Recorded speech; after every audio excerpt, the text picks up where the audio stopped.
ټول په شریکه دعا کوو چې الله پاک دې د چا دشمنیانې دي د چا بدیانې دي الله دې هغه په روغو کې بدل کړي او الله دې هغې د دشمنۍ نه وباسي او آینده زندګۍ کې دې د روڼو په شانتې وخت هغې تېر کړي. امین.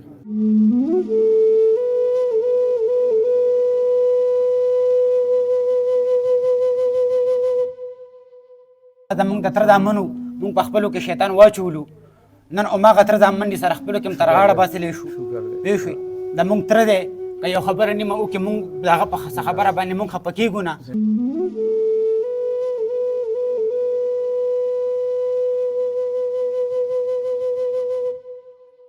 او مونږ چې کومه فیصله وکړه ټولو نه زیاته شکریا زه اول د دې فریقیانو ادا کوم چې دوی په مونږ باندې دا اعتماد وکړو او هغې نه علاوه چې مونږ دوی له کومه فیصله وکړو دوی چې کوم دی قبول او منظور وګرځوله. دې روډ سره زما ډېر ښه وخت تېر شوی دی انشاءالله په وخت ملاقات مې ورسره هر څه کړي دي خو شیطان لاره خو نشي بندولی که نه.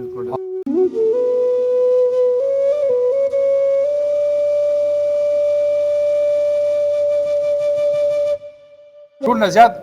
او هغه پکې انډیویژل پکې زموږ د رحاد حاجي صاحب دی هغه پکې ډېره منډه کړې ده دا ټول مشرانې راغونډ کړي دي یو ته وینا کړې یو ته تللی دی چې تاسو موږ سره راغونډ شئ او چې موږ دا خبر راغونډه کړو او روغ ذم هر یو روغه کېږي خو صرف پکې د اخلاص کولو ډېر زیات ضرورت دی چې مشران پکې په اخلاص انشاءالله قدم کېږدي نو الله پاک هغه فیصلې څه کوي حل کوي.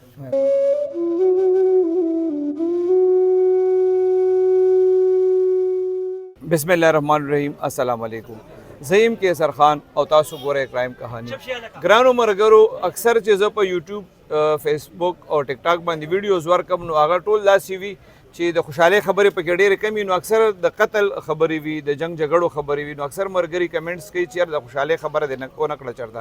نو شکر الحمدلله زه نن یو داسې موقع کې ولاړ یم چې دی باندې خفګان تیر شوی دی خو زه شکر دی را روان وخت چې کم دی هغه د دې چې کوم خفګانو اب په خوشحالۍ کې دی الله بدل کړي چې کم د دې سختې تېرې شوې تکلیفونه تیر شو نو داسې په دې معاشره کې اوس هم شکر دی داسې خلک شته چې هغه د دوو کسانو روغه راولي اکثر موږ دښمنیانې ګورو چې د یو ورکوټې خبرې نه شروع شي او بیا روانې وي په هغې کې د دواړو فریقینو نه داسې دښمنیانې په دې پېښور کې موږ لیدلي دي چې د دواړو فریقینو پکې تر اوسه پورې د 100 نه زیات کسان قتل شوي دي نو په دې نن سبا وخت کې په داسې وخت دی چې بچو له څوک ټایم نشي ورکولی روڼو له څوک ټایم نشي ورکولی که په دې وخت کې داسې کسان وي چې یار هغې د دوو کسانو په منځ کې روغ راولي او خپل وخت ورکوي خلکو له نو د دې خلکو ډېره زیاته شکریه هم ادا کول پکاري او د دې خلکو ډېر زیات قدر هم کول پکاري نو د دې نن چې کوم ځای کې زه ولاړ یم دا پیشتخره بالا علاقه ده د رحاد به ځای دی دلته د دوو وروڼه دي دا دي مخامخ تاسو سره ولاړ دي دې سره به هم خبرې کوو او دې ته زه مبارکۍ هم ویم چې شکر الحمدلله چې ستاسو دښمني الله پاک په روغه کې بدله کړه. رحاد خان نه به تپوس کوو چې رحاد خان ته لږ د دې وضاحت وکړه چې دا چل څه شوی و مړي څونه شوي و جګړه څه شوې وه. بسم الله الرحمن الرحیم. کیسر خان ټولو نه اول خو د ستاسو چې کوم دی ډېره شکریا ادا کوو چې تاسو خپل قیمتي وخت وایستو تاسو مونږ له ټایم راکړو دا نن تقریبا چې کوم دی 9 میاشتې پهله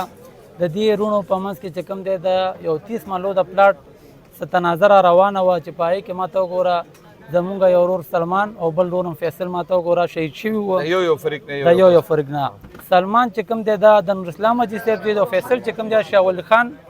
تر زوی دی په دې کې چې کوم دی مونږ ډېر وخت نه لګیا وو نور مرګرو په دعاګانو سره د نور مرګرو چې کوم را سره مشرانو د دې په منډو سره د دې د الله پاک ډېر عزت وکړي دې چې کوم دی مونږ له واک اختیار راکړو په هغې باندې چې کوم دی مونږ ټول مشران کېناستو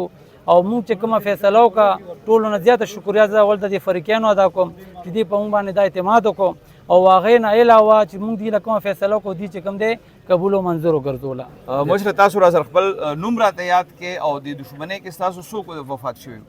ما دې کلي کې چا سره دومره لین دین نه ساتلی ما سروس کړی دی او د خپل اولاد یې پاللی او دې نه مې داسې تربیت ورکړی دی چې زه هغه دې کلي ته ښکاره چې تا نه تپوس کې اول به سلمان اول به وچاړي بیا به سلمان نوموړي سلمان ستاسو زوی دی زما زوی او ایرپورټ کې ایر ټریفک انسپکټر هغه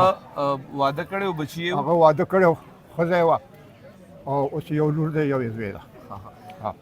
بس هغه تناظر هغه بس اجازه لیک مقرر شوي یا خو نه بدلېږي که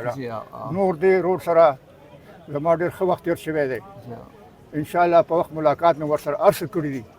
خو شیطان لاره خو نشي بندولی که نه ده ته ما هر څه معاف کړي دي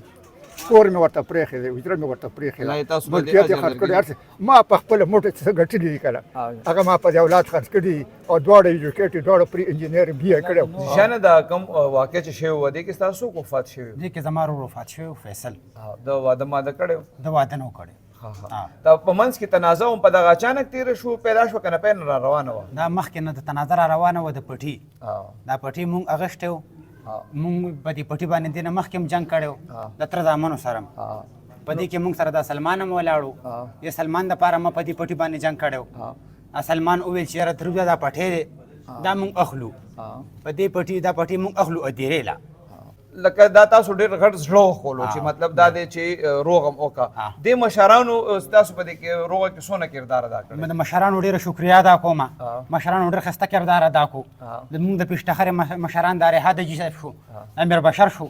دوی ډېره ښایسته کردار داسې کردار ادا کو چې داسې په دې پیشتخره کې ډېر مشران پراته دي او ډېر مشران دي په دې پیشتخره کې. داسې کار چا نه دی کړی چې دا کم کار زموږ په دې کلي وطن کې دا رحاد حاجي صاحب او د امیر بشر وکړو. الله دې دوی خوشحاله کړي. دا زمونږ د تره زامن و، مونږ په خپلو کې شیطان واچولو. نن هماغه تره زامن دي سره خپلو کې هم تر غاړه باسلی شو. پوه شوې؟ د مونږ تره دی که یو خبره نیمه وکړي مونږ د هغه په څه خبره باندې مونږ خفه کېږو نه. د پلار مې مشر ورور دی، زمونږ مشر تره دی. پوه شوې؟ بس رویانو یو بل ته به خیر دی. خلکو چې دشمنیانې دي او روغ یې نه کوي هغې له څه میسیج ورکوي دې کې څه ګټه شته؟ نه دشمنۍ کې ګټه نشته دی، دشمنۍ کې سراسر تاوان دی. دشمني ډېر خراب شی دی چې د کوره د جنازه وځي نو بس الله دې داسې ورځ نه هر سړی وساتي. د دشمنۍ د ټوپک شوق مه کوئ، دا ډېر ګنده شی دی. د دې هلکانو ته د خپلو کلي وطن کې د مشرانو ته دا دغه کومه چې چا وروره معمولي مسله م راشي پکې داسې قدم راپورته کوئ چې دا مسله نه اوږده نه شي.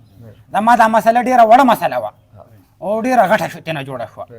په وخت حل کول پکار په وخت حل کول پکار دي دا مسله چې دا مشران دغه شي او دا مسله په وخت باندې را ختمه کړي. ګرانو ملګرو د دې دوو فریقینو چې کوم نن راځینامه وه حاجي مراد صاحب په دې کې ډېر اهم کردار دی دې ټولو ملګرو ادا کړی دی. دا روغه چې تاسو کله شروع کړه که نه په دې خلکو باندې لکه مطلب د دواړو طرفونو یو یو مړی شوي په خلکو باندې دا خبره منل یا دې روغې ته راوستل ډېر مشکلات وي. تاسو کوم مشکلات تېر کړي؟ بالکل جی السلام علیکم. اول ستاسو ټولو شکریا ادا کوم. بل دا چې جرګه او بیا په کلي کې او بیا د دوو فریقینو او بیا د دوو ورونو په منځ کې ادا کول د مشرانو نو ډېر سخت کاري. نو زموږ ټول مشران دي دا امیر بشر دي راحت حاجي سراج صاحب دا ټول چې کوم ملګرو ډېره خواري او ډېر محنت د دواړو فریقینو طرف وکړو او دا د دې محنت او دې منډې تړل نه بغیر کېدم نه او ټولو ښه محنت او د زړه خلاصه محنت کړی دی او الله پاک دا نن دا ورځ داسې له موږ نه راکړه او هېڅ داسې څه دغه پکې نشته. د دواړو فی سبیل الله یو بل معاف کړه او د دې محنت او د دې ټول کریډټ دې مشرانو ته دی او دې فریقینو ته دی. اسې ډېر مشکل وخت دی که نه مصروف وخت دی داسې به ووایو.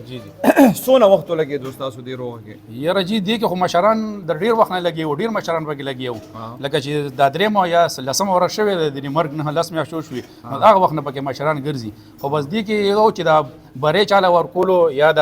خدمت یا د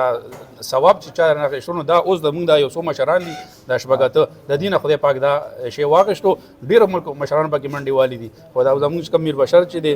دا راحت ماسټر صاحب دی د ورسک روډ او دلته کې پکې سراج حاجي صاحب او رحاد حاجي صاحب ټول نه زیات او هغه پکې انډیویژن پکې زموږ د رحاد حاجي صاحب دی هغه پکې ډېره منډه کړې ده. دا ټول مشرانې راغونډ کړي دي یو ته وینا کړې یو ته تللی دی چې تاسو موږ سره راغونډ شئ او چې موږ دا خبر راغونډه کړو. د الله په فضل او د ټولو ملګرو په غونډه باندې دا خبر راغونډه شوې ده. راحت خان څنګه چې ملګرو خبرې وکړې که نه د دوو کسانو اکثر په معمولي خبر باندې جګړې وشي او مخکې روانې بیا اول زخمي کېدل وي بیا مړو ته روانې وي دا خو د مړو روغه وه څومره مشکلات وکړي؟ بسم الله الرحمن الرحیم. موږ دې علاقې ته په حیثیت د یو میلمه او د یو فریق د مخه د جرګې د مشر په حیثیت سره رالو. موږ ته مکمل واک اختیار واخیستو او دې جرګې والا د الله عزت وکړي خصوصي د رحات خان د مراد خان د میر بشر خان او د فریقینو څومره تکلیف چې موږ تیر کو نو دا جی آسان کار نو. دا به یوازې تمبو لګولو بیا د خلک راټولولو دا فریقین خپلو کې جوړول دا جي ډېر مشکلات او ډېر کافي وخت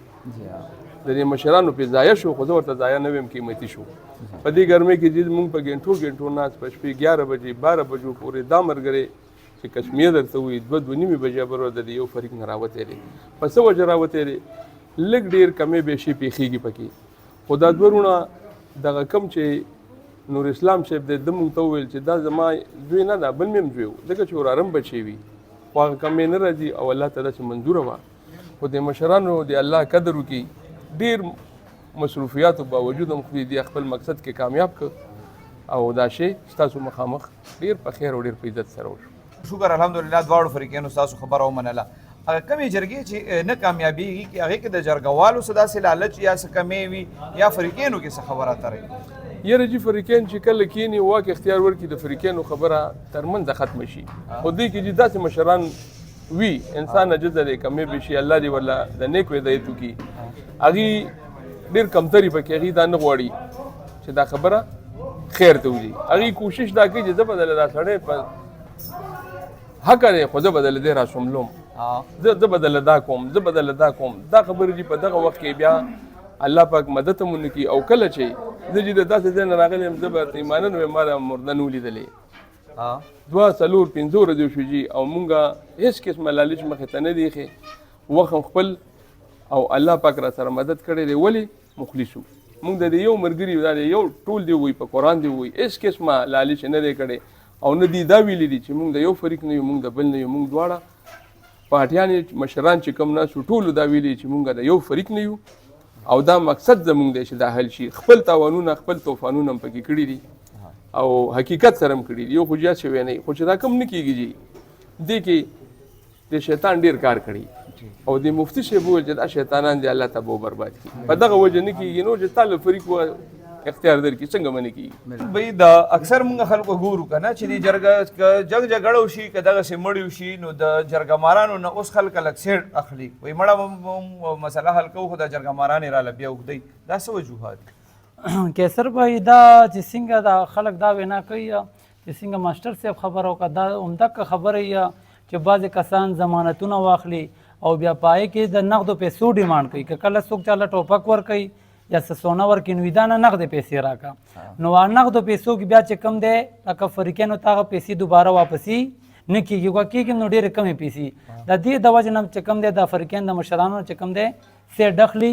ځکه چې بیا دا کم مشران دي دی په دې کې خرچې دومره ونه کړي چې څومره پکې دي پیسې وخوري تاسو دونه غټ کوشش وکړو 2 مړي شوي او هغه هم په دواړه خپلو کې تره زامنو مطلب د 2 ورونو او 2 تره زامنو دښمني وه دونه غټ کوشش هم پکې وکړو خلکو له څه پیغام ورکول غواړئ چې د کومو خلکو جنګ جګړې دي دښمنیانې دي هغې له یو میسیج ورکړې او یو جرګه مارانو له زه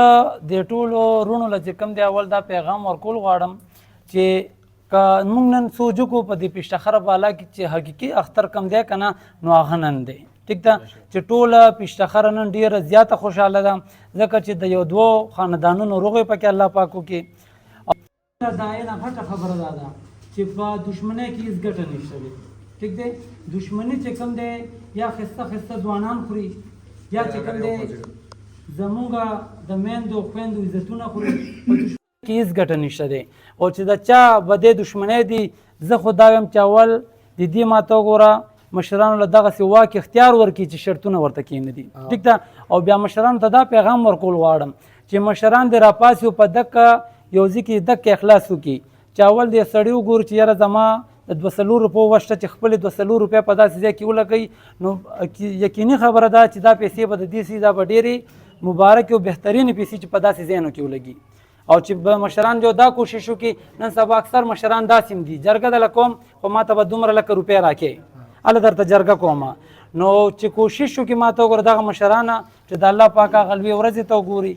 او دا چې کوم دی خلکو په منځ کې روچه شي او روغ ځای هم هر یو روغه کېږي خو صرف پکې د اخلاص کولو ډېر زیات ضرورت دی چې مشران پکې په اخلاص انشاءالله قدم کېږدي نو الله پاک هغه فیصلې څه کوي حل کوي څنګه چې تاسو د فریقینو خبرې واورېدې د مشرانو خبرې مو واورېدې نو واقعي ما سټارټ کې هم تاسو ته وویل چې په دې مصروفه وخت کې د چاپاره ټایم ویستل چې کوم دي دا ډېر ګران کار دی څنګه تاسو د زیشان بھائی خبره واورېده چې دښمنۍ کې سراسر تاوان دی خو پته نه لګي چې په موږ پښتنو باندې څه چل شوی دی د تماچې او د اسلحې چې کوم دا شوق دی دا په موږ کې ډېر زیات شوی دی نو په شریکه به دعا کوو چې الله پاک دې د څومره خلک چې کوم دي د هغې په منځ کې دښمنیانې دي جنګ جګړې دي الله دې وکړي چې د هغې په منځ کې داسې مشران د دې نه نور مشران رامخکې شي او روغ یې وکړي ځکه په دې سوشل میډیا باندې زه د لایف هم راځم او سټوریانې مو ورکوم. نو اکثر خلک د پېښور کې چې کوم څه غټې دشمنیانې روانې دي د هغې باره کې تپوسونه کوي. نو ټول به په شریکه دعا کوو چې الله پاک دې د چا دشمنیانې دي د چا بدیانې دي الله دې هغه په روغو کې بدل کړي او الله دې هغې